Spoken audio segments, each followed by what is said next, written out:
विठोबा आयुर्वेदिक दंतमंजन प्रस्तुत जगात भारी पंढरीची वारी या कार्यक्रमात मी संदीप पाठक तुमचं मनापासून स्वागत करतो।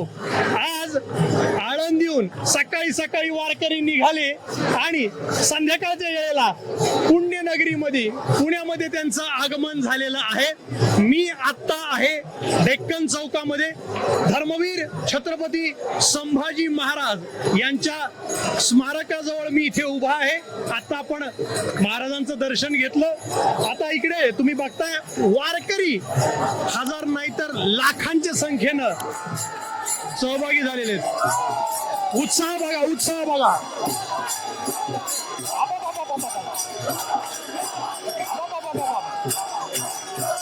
जोरदार जोरदार जोरदार जोरदार।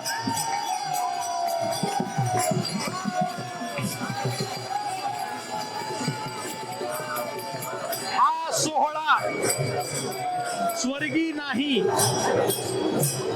हा नयनरम्य देखावा पुण्यनगरी वारकऱ्यांनी फुललेली आहे। आणि इथे तुम्ही बघत असाल तर सगळ्या वारकऱ्यांना दूध वाटप योजना या ठिकाणी राबवलेली आहे आणि दनादन म्हणजे खूप मोठ्या संख्येनं कप, खूप मोठ्या संख्येनं हे बर्फ लाद्या सगळं जोरदार काम आहे। आणि हा सगळा उपक्रम काय आहे ते आपण समजून घेऊया। सर्वप्रथम धर्मवीर छत्रपती संभाजी महाराजांनी त्या काळी म्हणजे 350 वर्षापूर्वी वारकऱ्यांना आपण आजच्या काळी फायनान्शियली आणि संरक्षणाने त्यावेळेस मजबूत केल्यामुळे आज आपण जी बघतो जगात भारी पंढरीची वारी असं आपण अख्ख्या जगाला दिसते।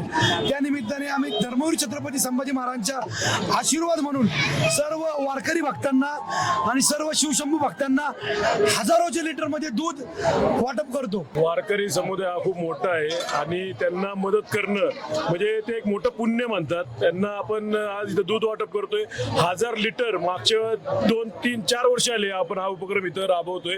पहिल्या वर्षी 500 लिटर आम्ही वाटलं, दुसऱ्या वर्षी 700 लिटर, त्यानंतर 800 आणि आज म्हणजे 4थं वर्ष आम्ही 1000 लिटरचं हे इथं उपक्रम करत आहे। 1000 लिटर दूध इथं सगळ्या वारकऱ्यांना वाटण्यात गेलं आहे। आज सांगायला आनंद होतोय की हे कार्य असंच आम्ही कंटिन्यू पुढे चालत ठेवू। आता माझ्यासोबत एक छोटीशी रखुमाई आहे, तिचं नाव आहे रिद्धी। पुंडलिका वरदेव हरी विठ्ठल श्री ज्ञानदेव तुकाराम पंढरीनाथ भगवान की जय, माऊली ज्ञानेश्वर महाराज की जय, जगद्गुरु संत तुकाराम महाराज की जय। आता इतकं छान म्हणल्यावर आम्ही तुम्हाला छोटस एक गिफ्ट देणार आहोत। विठोबा आयुर्वेदिक दंतमंजन हे घे, तिकडे दाखव।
नमस्कार, राम राम, जय हरी माऊली। विठोबा आयुर्वेदिक दंतमंजन प्रस्तुत जगात भारी पंढरीची वारी। आज आम्ही पुण्यनगरीमध्ये आहोत, भवानी पेठेमध्ये आहोत आणि तुम्ही मागे बघत असाल संत श्रेष्ठ श्री ज्ञानेश्वर महाराज पालखी रथ आणि पुणेकरांची झुंबड उडालेली आहे पादुकाचं दर्शन घ्यायला, रथासोबत फोटो काढण्यासाठी। आणि आता मला अमरावतीचे माऊली भेटलेले आहेत। गेली 10 वर्ष सातत्यानं वारी कर. तुमचं वय काय असेल? माझं वय 72. 72 आहे 72. आणि 10 वर्षापासून वारी करताय आणि वारीमध्ये तुम्ही हे काम करताय, लोकांना नाम लावायचं, गंध लावायचं. कसं वाटतं? ही सुख शांती आहे, सुख शांती आहे समाधानी.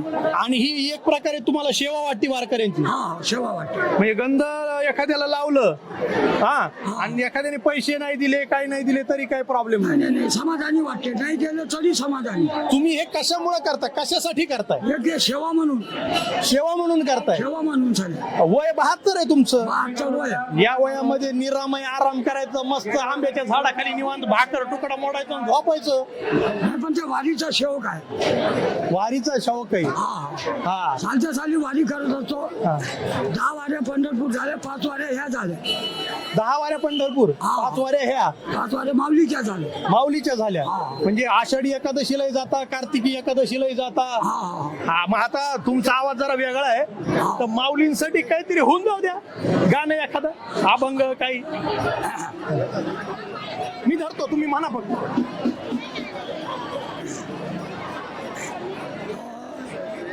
इंद्रायणी काठी, इंद्रायणी काठी, देवाची आळंदी, देवाची आळंदी, लागली समाधी ज्ञानेश्वराची, हो ज्ञानेश्वराची.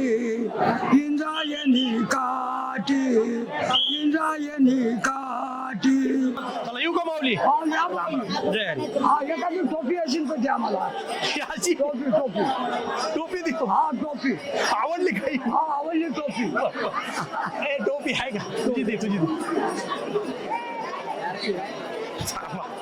काढा, मी घालतो तुम्हाला. काढा काढा. असं. हा हा हा.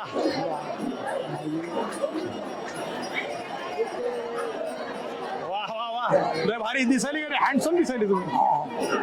आता मी कुठे याला भाग्य लागतं. मी स्वतःला फार नशीबवान समजतो महाराज, की आता मी माऊलींचा जो रथ आहे तिथे त्यांनी मला बघितलं आणि ते म्हणले सर वरती या, आणि इथे मला बसायला जागा दिली. अजून काय पाहिजे आयुष्यामध्ये?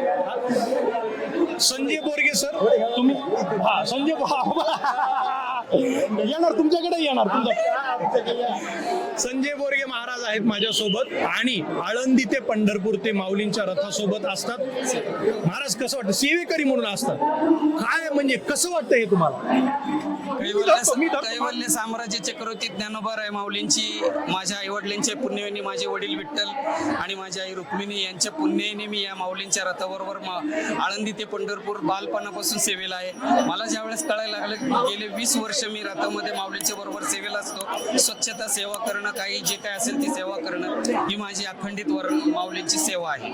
आणि माझं पूर्ण जीवन मी या माऊलींच्या चरणी सेवेसाठी मी रथ केलेले. माझी पत्नी, माझा मुलगा, सर्व मंडळी या वारीमध्ये माऊलींच्या बरोबर सेवेला असतात. काय कसं वाटतं जेव्हा माऊलींचा रथ येतो ना, पालखी रथ, तेव्हा प्रत्येक गावामध्ये जे स्वागत होतं ना, म्हणजे काल पुण्यामध्ये स्वागत झालं, डेक्कन सगळीकडे, त्याच्यानंतर आता सासवडला होणार, जेजुरीला तर पूर्ण सोन्याची जेजुरी होती. काय पंढरपूर पर्यंत सगळं म्हणजे काय सोहळा आहे हा? महत्वाचं म्हणजे माझा वैयक्तिक अनुभव असा आहे की हा संपूर्ण जो जग आहे, जगामधले लाखो करोडो भाविक जे माऊलींच्या रथाला स्पर्श करण्यासाठी आधीर झालेले, पण माझ्या आई वडिलांच्या पुण्याने मी या रथावर सेवेला आहे. माऊलींच्या पादुकांचा मला स्पर्श असतो, सेवा करणं हे माझे, आणि अंगावर रोमांच येतात. माऊली म्हटलं की आमच्या डोळ्यातनं अश्रू येतात, कंठ दाटून येतो, हृदय भरून येतं. रोज जेवणाने तर आपलं रोज पोट भरतं, पण माऊलींचा एक शब्द जरी आपण उच्चारला तरी मन भरून येतं. लेली ज्ञानेश्वरी बाळपणी, लेली ज्ञानेश्वरी बाळपणी, मुक्ताबाई मांडे बाजी पाठीवरी, बाजी पाठीवरी. लेली ज्ञानेश्वरी बाळपणी, बाळपणी, लेली ज्ञानेश्वरी बाळपणी. बैसोनी आवरती चालविल्या भिंती, चालविल्या भिंती, चांग देवा प्रीती देल्या भेटी, देल्या भेटी. लेली ज्ञानेश्वरी बाळ बाळपणी वारीमध्ये रोज सकाळी उठायचं, विठोबाचं नाव घ्यायचं आणि दंतमंजन सुद्धा विठोबाचंच लावायचं. आमच्यातर्फे हे तुम्हाला गिफ्ट आहे, विठोबा आयुर्वेदिक दंतमंजन. सान थोर भेद नाही, सारे पालखीचे भोई जाऊ विठोबाच्या दारी. जगात भारी भारी पंढरीची वारी, जगात भारी भारी पंढरीची वारी.